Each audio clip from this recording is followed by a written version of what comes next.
আগের থেকে কত দরকার। এরপরেও যদি কম হয়ে যায়, প্রত্যেক মাসে জান্নাতের ভিতরে একটা বাজার হবে, বাজারের নাম বউ বাজার। বাজারের নাম কি? বউ বাজার। এই বউ বাজারে আর কিছু কিনতে পাওয়া যায় না, মাছ শাক পুঁইশাক মুইশাক ডাটা ডুটো এগুলো নিচু নিচু কিনা, ও জায়গা খালি বউ কিনতে পাওয়া যায়। আপনার এই বউ কিনবেন প্রত্যেক মাসে 1000। কন্যা সুবহানাল্লাহ। এই জান্নাত কি জন্য মানি সাদা বাইনা মায়াতি, এগুলো বলার আমার দরকার আছে। কারণ বিষয়টা যদি রিজাল্ট যদি আমার ভালো মনে হয়, প্রতিদান যদি ভালো বুঝি, তাহলে তার পিছনে যত পরিশ্রম আমি করতে রাজি আছি। ঠিক না? চাকরিতে যদি ভালো বেতন পাই, তাহলে তার জন্য যত পরিশ্রম করতে রাজি আছি। ব্যবসায় যদি ভালো ভালো আছে, তাহলে ওই ব্যবসা করতে যত পরিশ্রম করতে রাজি আছি। ক্ষেত খামারে যদি ভালো ফসল আসে, তাহলে সেই ক্ষেতের ভিতরে সব করতে রাজি আছি। কাজী আমার এই জান্নাতের এই ফলাফল এত ভালো, এ যদি আমি বুঝি, তাহলে তার পিছনে যত পরিশ্রম করতে রাজি আছি না? নামাজ পড়তে হলে পড়বো কি পড়বো না? রোজা রাখতে হলে রাখবো কি রাখবো না? তিলাওয়াত করতে হলে করবো কি করবো না? একটু বলেন, আপনি কি 7 তলা বিল্ডিং এ খুশি থাকবেন, নাকি 6666 তলা পাইলে বেশি খুশি হবেন? 6666 তলা বেশি খুশি না? পাবলিক কেউ তো আছে যে আরে আমরা তো নামাজ যাও একটু বলি, কত তো মোটেই বলে না।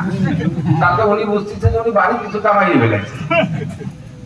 আখিরাতের ব্যাপারে আপনি এই অল্পের মধ্যে বাড়ি দুষ্ট থাকেন, ইবাদতের ক্ষেত্রে আপনি অল্পের মধ্যে খুব দুষ্ট থাকেন। আমরা তো যাও একটু করি, কত করতে তো মোটেই বলে না।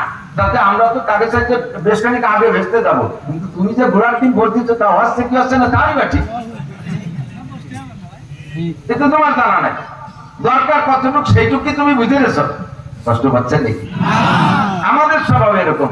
দুনিয়ার ব্যাপারে আমরা এবং এরকম কানাত করি না। আরে আমি যাও একটা ভ্যান তো চালাই খাচ্ছি, আর একদিন তো তাও পাচ্ছে না, তা তো কর না। আপনি তো ভ্যান চালানো করে কিছুদিন পর আবার অটো কিনার চিনতে আছে, কিছুদিন অটো চালানো করে এরপর আবার 4 চাকা কিনার চিনতে আছে। কেন আপনি নীরব থাকেন? আমার তো ভ্যান হলিও আছে, আর একদিন তো তাও নাই, তাই আমি ভ্যানই চালাই খাই, এই আর পারবো না, এত কোনোদিন কর না। আখিরাতের ব্যাপারে গেলে আমি তো আল্লাহ রাসূলের একটু জানি, অনেক তো মোটেই জানি, আমার অত বড় জানার দরকার নেই, কোনো মতে 7 তলাটা ওয়ালি যথেষ্ট। এটাই হলো আপনার বঞ্চিত মাহরুম হওয়ার একটা সূত্র। কাজে আমার ফিকির থাকতে হবে, আমার ফিকির থাকতে হবে আমি 6666 তলা দালানের মাথায় উঠবো। রাজি আছেন না ইনশাআল্লাহ? এর জন্য আপনাকে 6666 আয়াতওয়ালা কোরআনটাও শিখতে হবে। কথা বলতে যে শরীর চলে আসছে।